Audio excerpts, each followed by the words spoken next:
Знаеш ли, че това Subaru крие тайни системи за безопасност, за които дори най-запалените фенове рядко говорят? Историята на този модел започва с ясна амбиция – да предложи максимална сигурност и надежност на пътя. Но под капака се крият иновации, които изпреварват времето си и днес впечатляват експертите. Първо, този модел въвежда Active Torque Vectoring – интелигентна система, която разпределя въртящия момент между колелата при завиване, за да намали риска от поднасяне и да подобри управлението. Тази технология обикновено се среща само при спортни автомобили, но тук е адаптирана за SUV.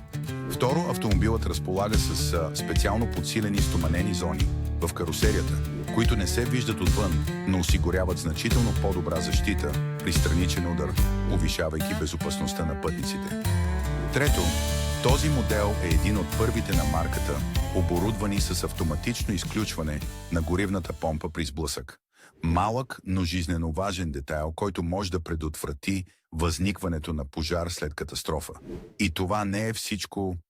Много собственици дори не подозират, че системата за контрол на стабилността продължава да функционира дори при изключен двигател, което допълнително повишава безопасността в критични ситуации.